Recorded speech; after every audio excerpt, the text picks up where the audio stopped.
Season 4, the gang's all split apart. How is that going to work? It's like, how do you work on the machines kind of cases that they get assigned when everybody's kind of off to the four corners of the earth? Well, the cases aren't getting worse. No one is solving. No one is solving the numbers. The numbers are going unattended to. The murder rate is rising because they were having some effect, and now they're scattered and can't show themselves. So it's a period of regrouping and finding a new way to live. They have to find new ways just to meet or communicate with one another.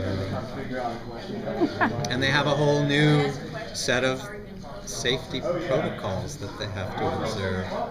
It's very tricky now. Their lives got infinitely more difficult, but in humorous ways in some cases. We keep hearing about these humorous safety protocols. Well, it's just, if you know you are watched at all times, then everything you do, you have to think about the impression it makes on a closed-circuit camera or a phone or something. So you have to be guarded in your talk, you have to be guarded in your behavior. Everything must appear, nothing must attract attention. But that's got to be hard for them. I mean, Fusco, they left Fusco high and dry. He's back in New York on his own.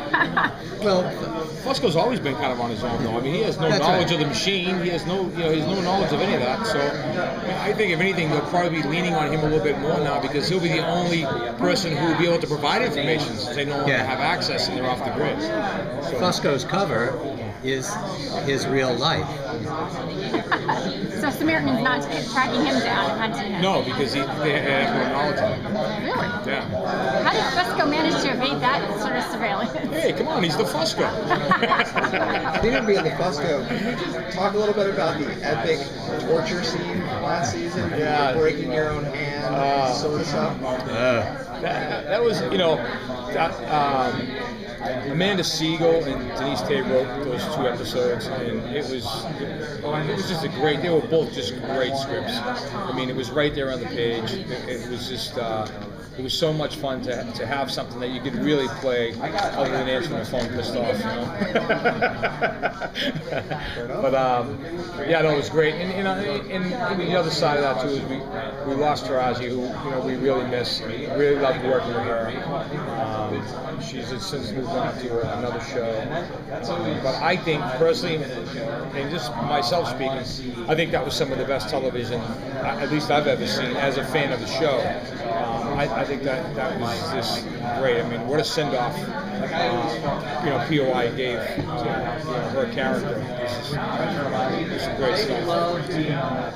I want to revisit the idea that there might be a role reversal going on here. Normally, Finch would be the one telling Fusco what to do. It sounds like now Finch might be having to reach out to Fusco to be kind of the Superman because he's invisible to Samaritan.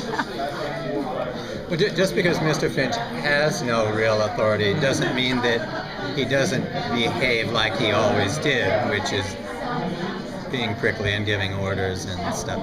The question now is, will anyone pay any attention to him? Well, again, it kind of opens the door for Fusco to have to step up into the limelight and be the point person because he's the one that Samaritan can't see. I think when Carter left, I think it was the onus was on Fusco to step up. Anyway. I mean, I think when Carter got killed, it was time for Fusco to put the big point pants on and get in the game. I think he came back to that once heroic image of himself that he once had when he initially became a police officer. Kind of got lost with the wrong crowd. So.